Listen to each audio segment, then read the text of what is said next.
Welcome to Stay Treat number 3, and we are fortunate enough today to have Treena Chabot with us. Treena Chabot is branded as the happiness quarterback. She passes along what she has learned about happiness to women who are feeling depressed, overwhelmed, empty, and stuck, not knowing what to do next. She hands off, neat football term there, she hands off tools that help them improve emotional, mental, and spiritual well-being. After receiving much learning and guidance from self-help books, Treena decided to be an author herself. She has self-published 2 books and has plans for more. Treena derives much joy from writing and believes it is her soul's purpose to help others with her written creations. Join me in welcoming Treena. Thank you, Treena, so much for being with us today.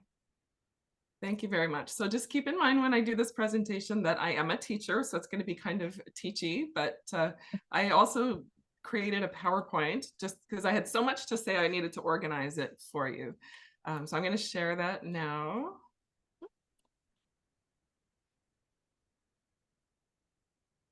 All right. So like a lot of you, writing is oxygen for your soul. Writing is oxygen for my soul.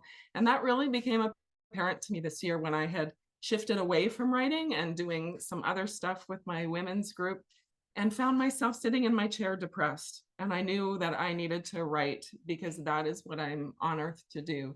Humans, I believe, are here to create. And as writers, we are creating books and things, right?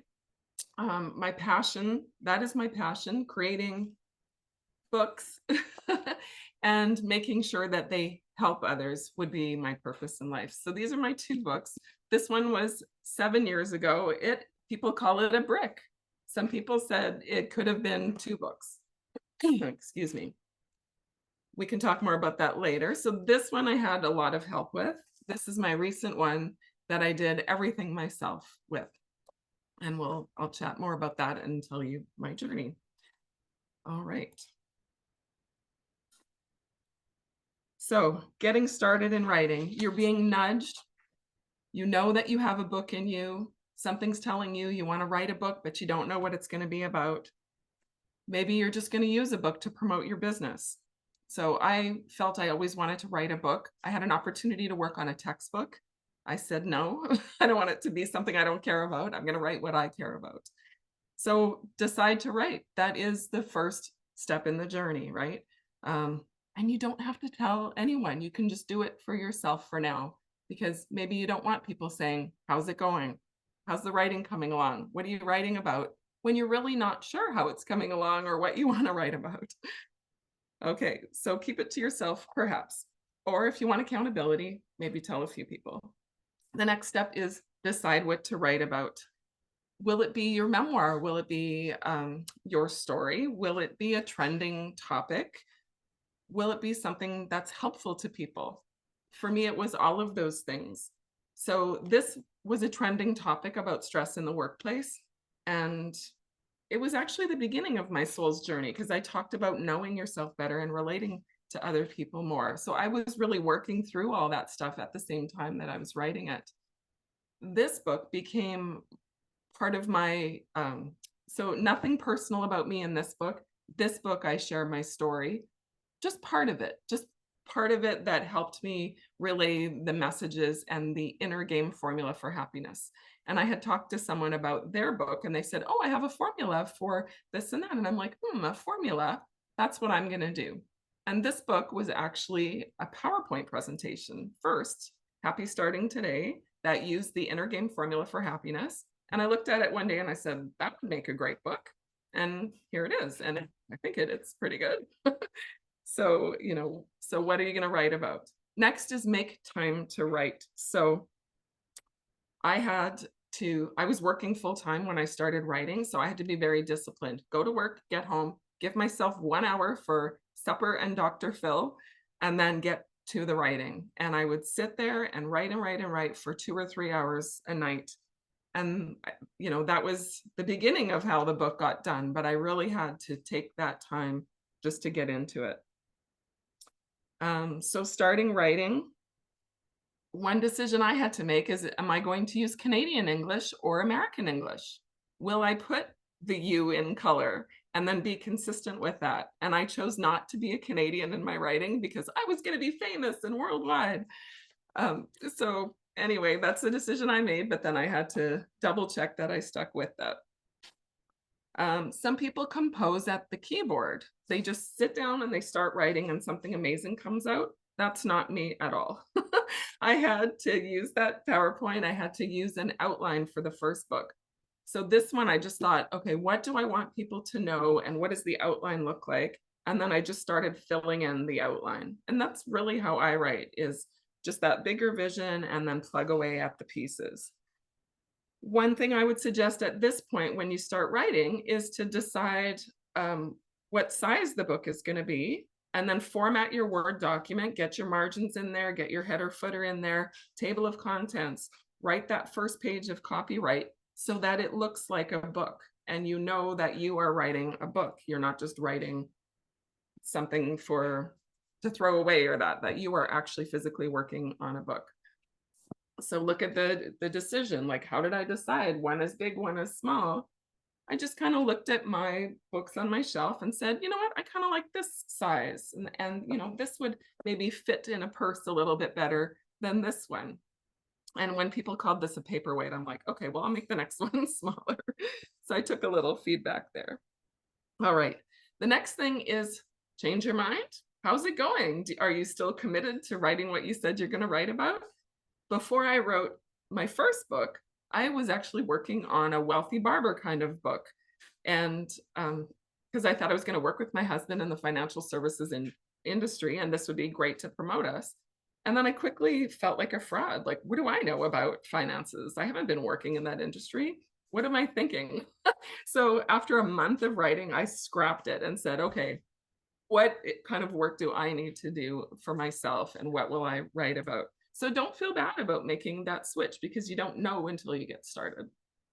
All right. And the next thing is keep writing. The book will not write itself, even though you might like it to. And you might not write every day, but keep it top of mind that you want to get back to it and that your soul is calling you to get back to it.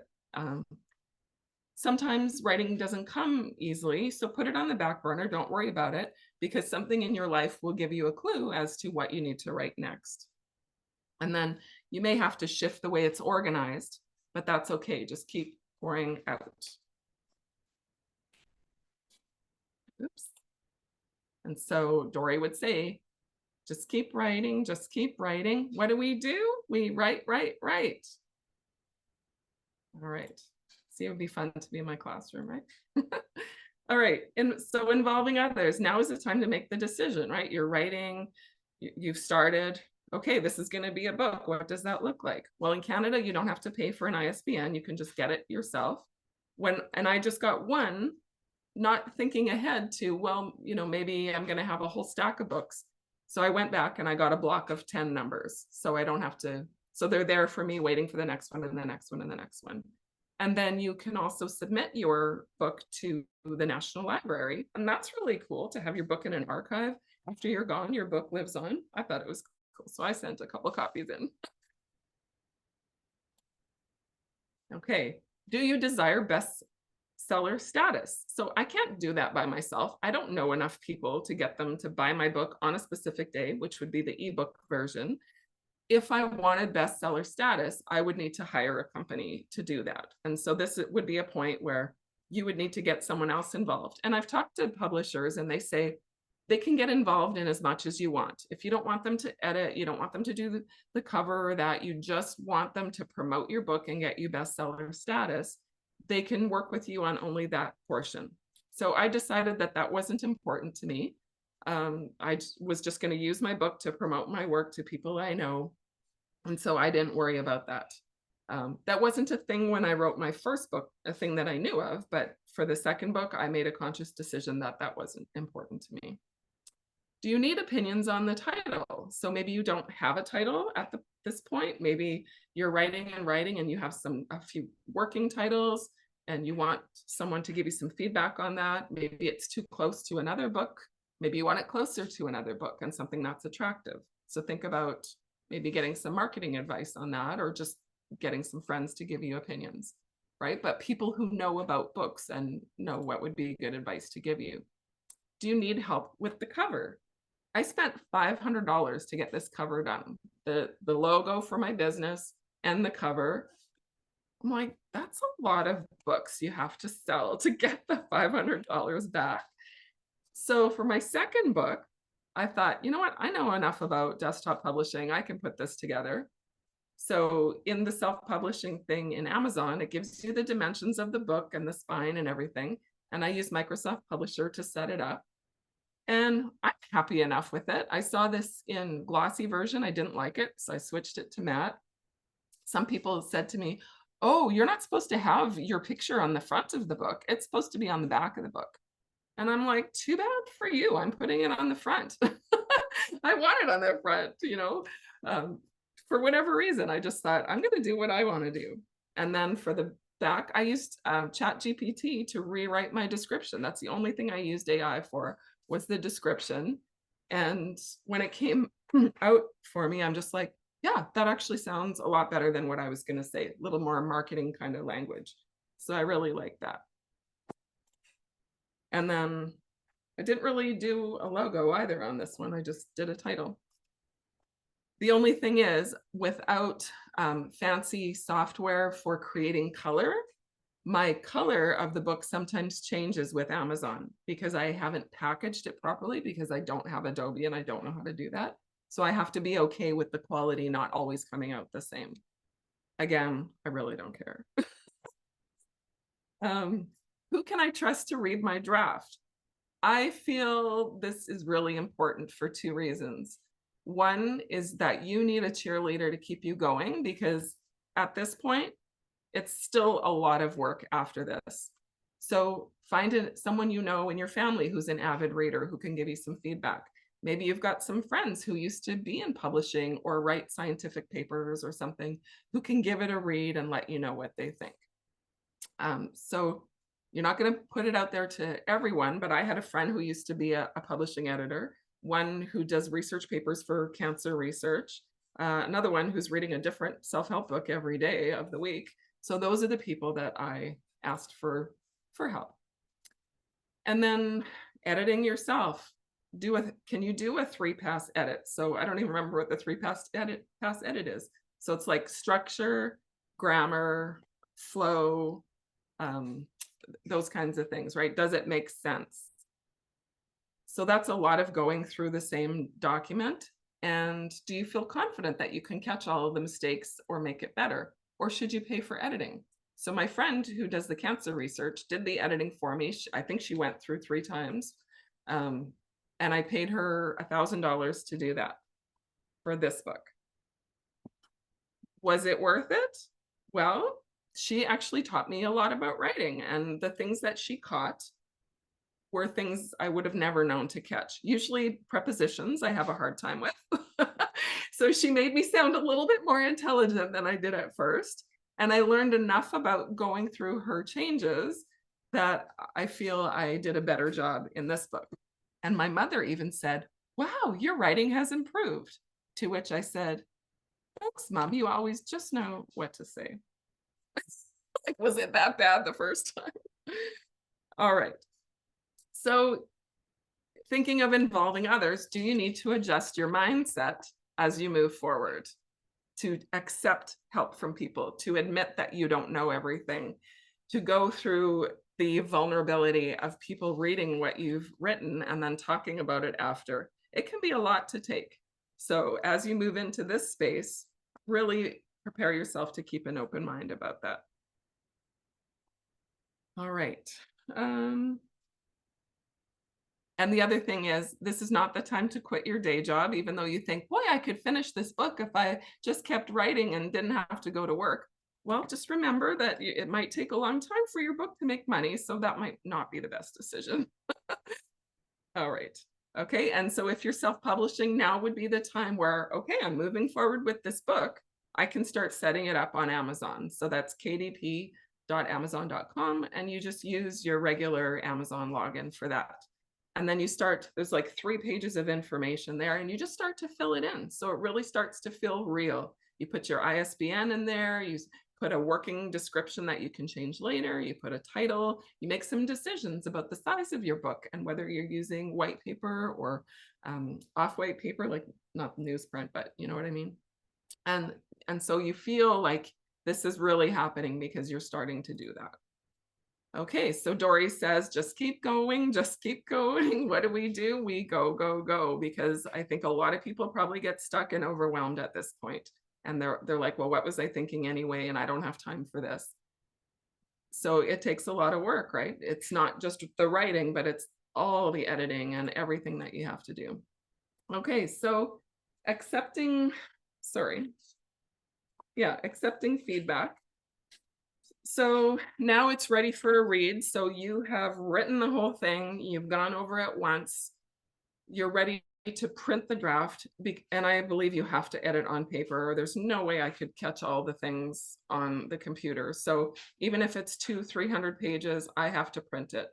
You might give that printed copy to another person. Maybe someone's fine editing it online instead of on paper. You can talk about it with them. But in my last book, I gave the printed copy to my mother-in-law, and then I just sat there staring at her while she read it. No, I didn't. I gave her a few days. With this book, my editing friend took 6 months to go through it. And I knew he was going to give me good advice. So I was patient, patient, patient for 6 months. I don't know if I could do that again. So that would be the feedback part. Like, how much time is this going to take? And he did it for free. So I wasn't being needy about it. And I just thought, okay, divine timing. I'm just not going to worry about it too much. Okay, so keep an open mind and practice positive self-talk. You might start to feel like, oh no, the information they're giving me is hard to take. My writing is no good. I'm a fraud. What was I thinking I could do, like write books and be an author? But they're just giving you constructive feedback, and they're probably going to give you encouragement as well. So you have to make sure that that's what you're giving yourself in your head too. Remind yourself there's a reason you're writing this book and you must continue. I don't want to be 80 years old and saying, yeah, that book you started writing, what happened to that? So that's important to me. All right, patiently awaiting their feedback. So that's what I was saying about how long will it take. If you pay someone, you're going to get it much faster, and there's a deadline for it than if you're getting it done for free. Consider the advice. Don't get defensive. So my editor in this book said, you shouldn't use contractions in business writing. And then after he read it, he's like, actually, that works. That's how you speak. Yeah, I'm not pretending to be someone I'm not. So we work through you need to do this. This is what you should do to, what sits with me and what's okay to get away with. All right.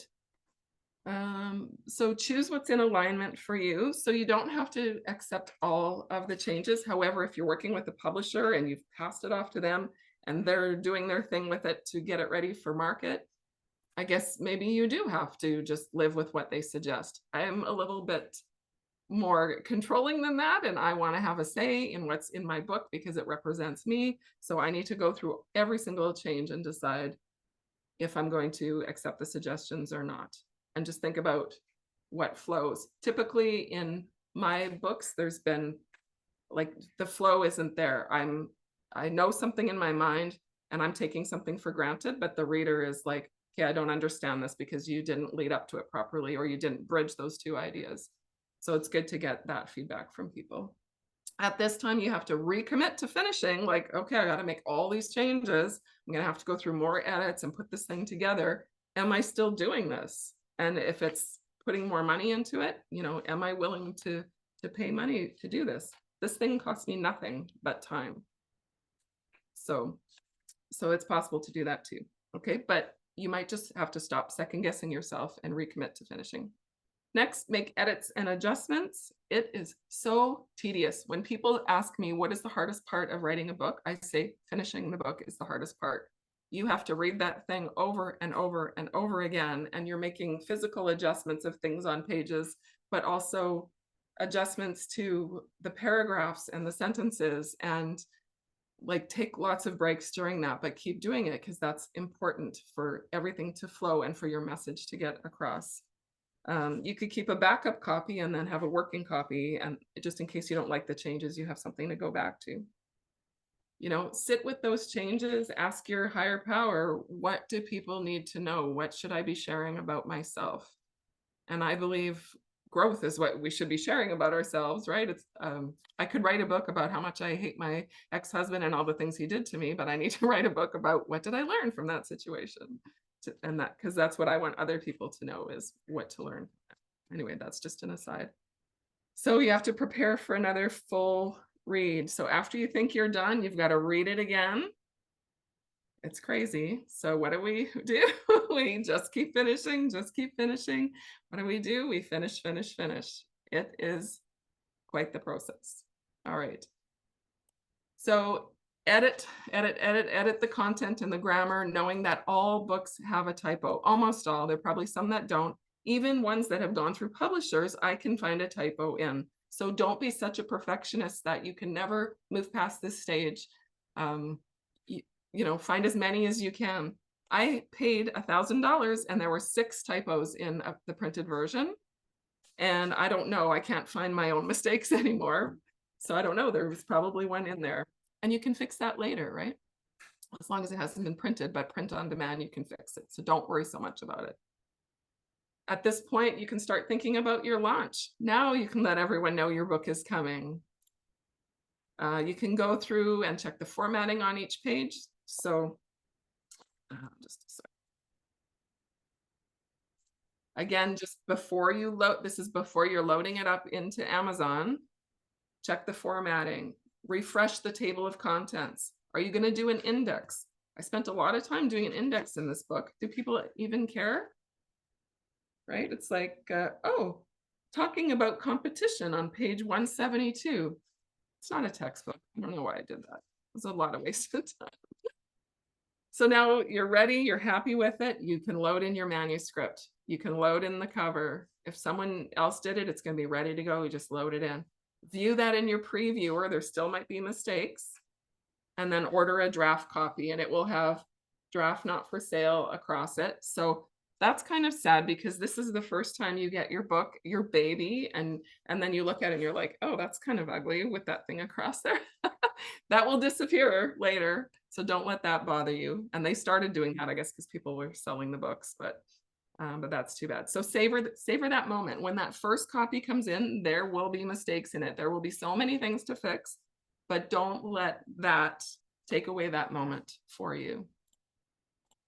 All right, so crossing the finish line, you might need a few more drafts till it's ready, till it's looking like what you want it to look like. Then I thought I was releasing on February 15th. Amazon wasn't ready with it until March 10th or whatever. So that killed my whole launch. So just keep that in mind. If there's issues with fonts and things and they can't print it, you're not releasing anything. So you need to prepare for that. And then it's time to celebrate. And don't worry so much about what you're going to do with the book, how you're going to promote it, what kind of business is a spinoff. It doesn't matter. This is step 1 and the rest will come. So that's what I wanted to share with you today. That's been important things for me to learn, and we can chat about it more. Sorry if I took longer than I was supposed to, but there's the book. And if you want to just get a sample of my writing, I have a free guide for quarterbacking your happiness. So there's a link for that as well. Oh, awesome. Thank you for putting that in there. So I'm sure that some of us have some questions, and I have gratitude. And there is a number of things that I wrote down that I totally agree with you on, is that, get a stack of IS pens if we're in Canada or Canadian. Like, we can get a stack, and then that makes us feel more like an author, because any one of us, if we go out and say to people, when they say, what do you do? Or, what's your passion? Well, I'm an author. It changes the way we feel about ourselves. So the things that you said is like, make it look like a book. When we're writing, don't make it look like a Microsoft Word document. Make it look like a book. Use the Microsoft Office publishing, or use Pages in the Mac that actually has a book format where it's in there, and it separates the pages and it looks like a book. Do your copyright page early on, even if you're changing it later, because you're going to feel more like an author. And those little things do help you stay the course, don't they, Treena? Yeah, awesome. Love that. And then kind of laughed a little bit when your mom said, Well, you're a much better writer now. It's like, thanks, Mom. So does anybody have any questions or comments or gratitude for Treena? Just pop off the mic and come on, you don't need to put your hands up. Go Virginia, then Marianne.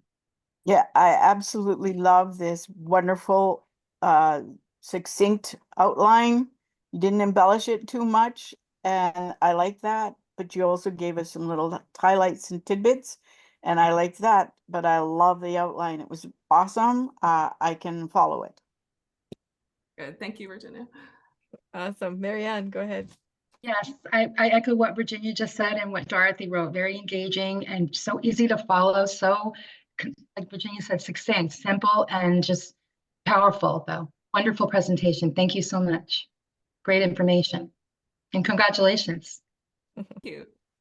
Yeah. Valerie, go ahead. Yes, I have looked at Amazon and I have put up, put my name in and did all those things. And there was one question because I'm not sure how the cover is going to look yet. And I was thinking maybe I'll use AI to help me with my cover. And on the questions, it says, did you use AI for any of your work? And I'm wondering what that's about or what that means or why they want to know that or just that. I think they're just doing research from what I read about that. I used AI for a very little piece of it, so I'm not going to say my book is AI because all of this is not AI. Yeah, it's kind of like none of your business. That's what my view is on that one. Okay. And how long has your book been out? Because you didn't do the big, promotional thing, how well is it doing on Amazon? So like it wouldn't, I don't even know if you search happiness, I don't think it would come up right away. So I haven't done a great job of promoting it because I don't really know what I want to do with my life. So I just know that I want to help people. But while I was writing this, like I said, there's so much more I could write. Now I've got 4 workbooks coming out, and I feel that that's kind of holding me back because it's like, yes, when the workbooks are done, then I'll sell this. But then I also took on the role with polka dot and stuff. So there's only so much a person can do. But tomorrow I have an in-person thing I'm speaking at, and I'm going to give away some books and hopefully sell some more. Like I'm selling one a month. I sold a bunch at the beginning, and now it's been one a month, but I haven't done anything to promote it. So no social media, nothing. So I need to decide what's in alignment for me for I was promoting. just going to ask about that. I tried to find you on social media and I did so many different searches and no happiness quarterback, no Treena Chabot. Well, did you spell my name right? Because I'm the only Treena Chabot and it should come up. Do you have it? Are you on Instagram? Yeah, it didn't come up. Yeah. But I'm curious, why not? How come you haven't used social media to promote? It's just been overwhelmed, and then stuck. Okay. I think I'm overthinking things. So I actually went to a social media co-working session, and she says, like, just create a template and then just put a bunch of quotes in, and you've got 30 quotes from AI that you put 30 days of posts in. And I'm like, I can totally do that. Why haven't I just been at least doing that to have my name out there and the name of the book out there? So I've got those ready now, but I haven't known what to say about it or, you know, how to approach people. So I probably need some coaching or some help with that, and I refuse to do it. So it takes longer for me to figure it out myself. And also sometimes I don't like what other people suggest to me. I need to sit with it and just figure out what is comfortable for me moving forward. So Decide your own goals. but honestly, like this book too didn't sell because I didn't do anything with it either. So do I want to be that author who does nothing with their books? No. But I have to figure it out. What does being an entrepreneur mean and how does that fit with who I am? We'll have you back when you figure that out. Yeah. All right. Amvika, go ahead. I love that you talked about putting your picture on. In the beginning, I only put my picture on the back of books, although I did use my hands on the front of that one. But my newest book has me in a selfie on the front and pandemic hair on the back. So, when it comes to covers and things like that, everybody just do what makes you happy. Don't try and please everybody.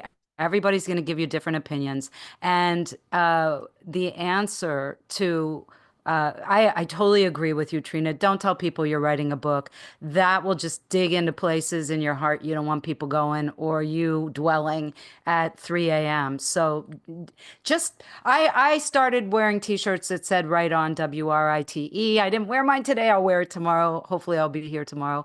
But I also have a shirt that says "I'm a writer. Anything you do and say can be used in a story." So, I mean, just, arm yourselves. My first book took 13 years. Don't be judgy. My second book took 2. It gets easier. The first book is a big labor and it's more than 9 months. And do it your way. I totally agree with Amazon and everything, but getting that sticker is only a sticker. I'm all about entering contests and selling. I sell way more books to people who I meet who are in the same breathing space as me. Not even social media when I'm going live or talking in videos. So it's really about getting out there, meeting people. It's a business card, and you can give them away when you're giving talks. Somebody can win one, and guess what? Everybody else gets FOMO and they want to come buy a book. That's the secret. And maybe we'll make it on Amazon, maybe we won't, but really, who cares? Mm-hmm. Yeah. Yeah. Just keep writing, and it's your way of expressing yourself. That's my 30 cents. Thank you for your 30 cents. Yeah, Treena, I'm going to echo Ambika there too. You've done it the way that you've wanted to do it. And when and if you want to do more marketing, you will. When and if it's in alignment with who you are or your strategic objectives. I talk to my authors all the time. What are your strategic objectives? If you want to be on talk shows, if you want to be out there speaking on stages. Speakers have a book at the back of the room, and that book at the back of the room, like Ambika said, FOMO, give away one to answer a silly question or whatever, and or whatever you have there, or doing a pop quiz type thing on stats of happiness, even if people are guessing in a multiple choice. Other people are going to want to know, oh yeah, let's go look at this book. One of the things, I'm going to get you, Valerie, in a second. One of the things that I wrote down, and I wrote down the timing on the recording, that I can play that part for my son if he doesn't want to listen to the whole part, is the tedious editing, because he's in that part. He sent for a proof, absolutely thrilled with the proof, even though it has draft copy across the center. He's just so thrilled. And now he's in the editing and putting little sticky notes on pages where there's things to change. And I was like, oh, I know I got to go do some editing. Oh, got to go do some editing. And so I think that you will encourage him with your honest experience there. So thank you for that. Rusty, I really want to add something to that. This was my draft copy of Cupid. Look at all of the edits I found in it. Every one of these notes. My first my first publisher, he gave a lot of wisdom. He didn't pay royalties, but that's another story. And he said, if you get it right on the first time when it's between covers, it's a fluke. Like It's Celine like, Dion, right? yeah, you just do it. I found a massive mistake in Lilith, my first book. I used an unusual font at the beginning of parts and chapter titles, and an H and an M were mixed up. I can't remember. I'd look it up right now. But, when my typesetter and I realized it, he was horrified because that was his job. And I didn't catch it till well after it was in print. Nobody else saw it. Yeah, that's an example of how people, if you spell a word with all the letters that are there and the first letter and the last letter are correct, but some of the middle letters are there, people will read it and not even notice it sometimes. Valerie. Treena, how did you feel after your book was finally out there? How did you feel? Like when this one came, it was like my baby. And, you know, I cried and I'm just like, what an accomplishment. And then I was excited to tell everyone about it. And then I stopped doing this work. So I didn't promote the book anymore. And I needed a new book for happiness. And when I got it in the mail, I'm just like, oh, like, this looks wrong. I don't like that color. I don't want glossy. I forgot to enjoy that part of it, first of all. Shame on me. But anyway, when I finally got it, it should have happened on that launch date. So my ebook launched, and then this wasn't available. And I really let that take the joy from me. And it's like, what do you mean it's not available? How long is it going to be? And it was back and forth with Amazon for a couple of weeks. And then I just kind of left it. I was going to have this contest, use social media, tag this. And I didn't give it enough attention, I think. So Yeah. I don't know. I think like it's a book on happiness. Why wasn't I happy about it? That Kind is of actually ironic, right? that's a good social media thing to do, is that I had to follow my own advice. There's something that you can do because, you know, when you show up authentic and vulnerable and honest, people will pay attention. Valerie, did that answer your question? I'll move on to Bill. Okay, Bill, go ahead. So there's a couple things that I just love about what you're doing. It's you. All the warts and all the bumps and all the I'm not happy about that and I hate that color and that's too glossy.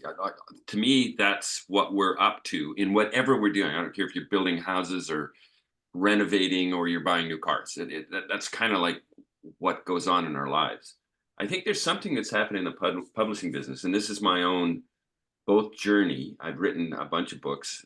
Dead at 30, Buried at 72 did very well. I never put it out in the marketplace, but I would travel everywhere and people would buy it. But I noticed what happened in the industry is that to become a bestseller overnight, which it sounds pretty cool, you have to do deceptive practices. I haven't seen anybody do it non-deceptively, making up words, where one person that I know wrote a book. It's called Happy Healthy Home, and he sold 25,000 copies the first day. Well, what he'd done is every one of the distributors inside a network marketing company had to buy a box of books from him. Well, some of those people 12 years later still got books in their garage. Like, I don't want to be party to any of that. I'd rather be party to somebody looking at their book, which now came 3 weeks too late and they're pissed off, saying, what's with that color? That's real. And there's something lovely about that. And so you're selling one book a month. Got it. You're not out speaking. You're going to start doing that a little bit more. And it'll go on to 3.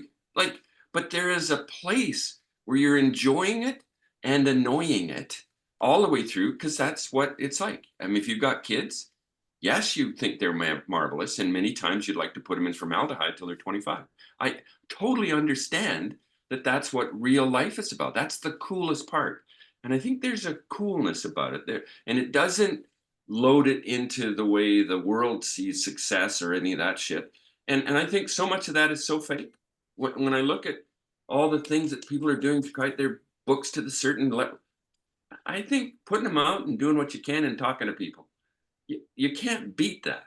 And it's a hockey stick stuff, and it might be a short hockey stick, but it's going to be a little bit long in the front end, and it could take a little bit. But you didn't write it for that. You wrote it for you, and it's touched your heart. And then whatever happens, okay, got it. So I was quite inspired by that. So thank you for being honest, and I appreciate the fact that you had some bumps that pissed you off and did not live you into your title. I think that To be honest, I want to help people, but I don't have time in my calendar to have coaching appointments. So it's like, here, buy the book, I'll help you. Want my help? Buy my book. That's That's awesome. awesome. All Thank right, you. well, I'm going to reiterate the things that I really like emphasizing for people is start early, making it look like a book. I think this is vitally important so that we feel that encouragement that we're writing a book. Well, I'm writing a book, right? Get the stack of ISBNs. And if you have to buy them from Bowker in the US, then then still go ahead and invest in yourself to get that stack of ISBNs. Who are you going to read and trust to read your first draft? You made some excellent points because your first one was more scientific. So you had a scientific reader, you had another reader. Choose your readers carefully, the ones that are going to get you valid feedback for the content and for your strategic objectives. You don't want to choose your sister, who's a Harlequin romance reader, to read a how-to book. That's not the person you want to read. And then the prepositions, there's so much that you can do with AI and Grammarly and stuff to sort yourself out. And then you have, those people in your circle that are saying inside their mind, I am editing your grammar as you speak. Those are the people that you want at the tail end to catch any little those grammar things, right? So definitely good point there. Avoid the people that say, wow, your writing's improved with that little kind of slur or whatever in there. Yeah, avoid those people, even if they are your mothers. And then, adjust your mindset. I love that you put that in there because we do need to do that along our journey of writing, is that, oh, this is going to be so fantastic. But at some point we have to look at it realistically, and we have to take ourselves out of the writer's mind and into the reader's mind, because the reader becomes the boss. At the beginning, we're the boss. We're writing what we want to write. We're writing it the way we want to write it. We're putting it together the way that we want to write it. But then when it comes to the developmental editing, the structural editing, and the proofing, we want to know that the transitions are there that hold the readers. We want to know that there's a developmental flow. So we need to know, is the reader going to go, where'd she go with that? I'm lost. Because if the reader loses that silver thread, or you don't have it there, then you've lost the reader, because they're like, squirrel, I'll put the book down. And so I love that you said that too, that you reminded yourself that. And then the control that you have with self-publishing. Yes, I think a lot of us want that control. We give up that control with traditional publishing. And also, like one of my authors, when I taught seniors, he said, I'm self-publishing because I don't know when my expiry date is, but I suspect it's pretty soon. So I'm not waiting for a traditional publisher. And, then he was able to have all the control with that. Oh yeah, thank you again. I'm going to thank you again. The tedious editing part for my son, he'll be thrilled to, well, he won't be thrilled, but he'll feel validated. And then that other full read, like again, and also nothing should go to print without 3 sets of eyes that are those grammarians. It should not go to print without those 3 sets of eyes. And working with this one publisher that does a lot of the design work, and she's actually more economical than I think your $500 cover, but absolutely as brilliant as that one looks too, is that she finds things that I miss, and I find things she misses. So you want to choose your proofreading people based on some of their strengths, and give them a sample and see what they find, and then don't bother them if they're both really skilled at finding the apostrophes and the quotation marks, and they're both skilled at that, then find, replace one of them. I love that you were talking about those 3 ways, those 3 passes, the different readers. And oh, do not forget to refresh the table of contents. I have done that. I have done. Hang my head in shame. I did that. So thank you so much for being so thorough, so concise, so to the point, and so owning the process that it was just awesome. So everyone, thank you, Treena, and I'm so appreciative for that you came listening. to share that. Thank you for having me, Rusty. You're Hopefully it was helpful.